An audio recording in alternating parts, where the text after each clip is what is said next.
इस कहानी में आप देखेंगे कि कैसे एक छोटे से फ़ोन ने दो भाई बहन की ज़िंदगी को पूरी तरह बदल दिया। तो आइए शुरू करते हैं। ये कहानी 16 साल के गरीब बच्चे गणेश की है, जिसके पास अपना कहने के लिए एक छोटी बहन सुमन और एक छोटा सा घर था। 2 साल पहले ही दोनों ने एक एक्सीडेंट में अपने माता पिता को खो दिया।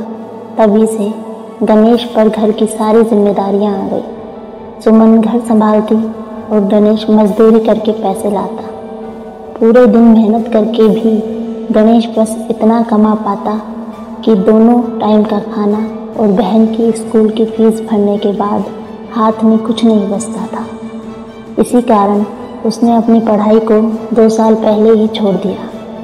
गणेश को हमेशा भगवान से यही शिकायत रहती कि पढ़ाई में होशियार होने के बावजूद भी अपनी परिस्थितियों के कारण गणेश को ये सब कुछ करना पड़ रहा है।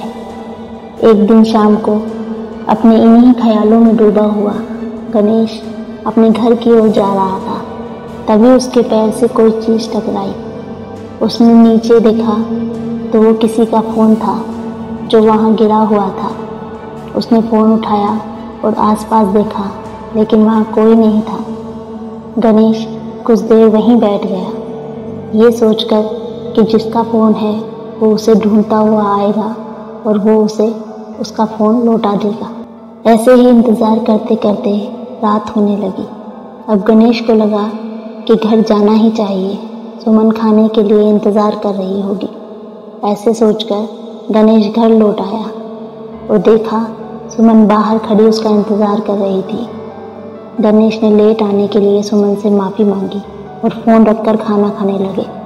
सुमन ने जब फ़ोन के बारे में पूछा तो गणेश ने सारी घटना अपनी बहन को बताई और गणेश ने वो फ़ोन सुमन को दे दिया और कहा कि जब तक इसका मालिक नहीं मिलता तब तक तुम इसे अपनी पढ़ाई के काम में ले लेना। सुमन खुश हो गई और रोज़ उससे पढ़ने लगी। कुछ दिनों बाद सुमन ने देखा कि कई लोग यूट्यूब पर ब्लॉग चैनल बनाकर पैसे कमा रहे हैं। तो सुमन ने ये बात अपने भाई को बताई, लेकिन गणेश ने इसमें कोई दिलचस्पी नहीं दिखाई और वहाँ से जाने लगा। सुमन ने उसे रोका और फिर समझाया कि हो सकता है कि ये फ़ोन हमारी समस्या का समाधान बन जाए। आप एक बार मेरे कहने से इसे सीखो और बनाओ। गणेश ने कहा, हमारे पास दिखाने के लिए क्या है?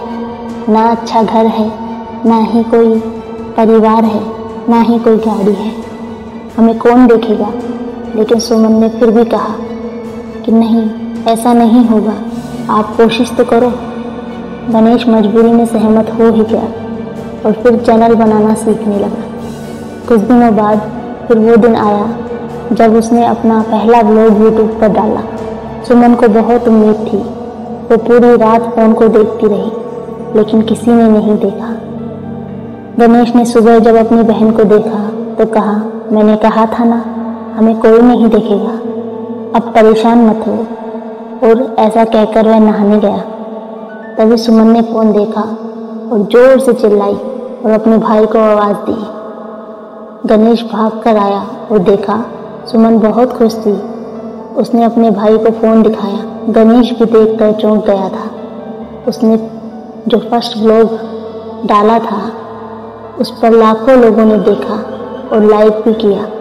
गणेश समझ गया कि सुमन की सोच सही थी। अब मजदूरी करके भी रोज़ व्लॉग डालने लगा। कुछ ही दिनों में गणेश को यूट्यूब से पैसा आने लगा और उसने अपनी पढ़ाई फिर से शुरू की।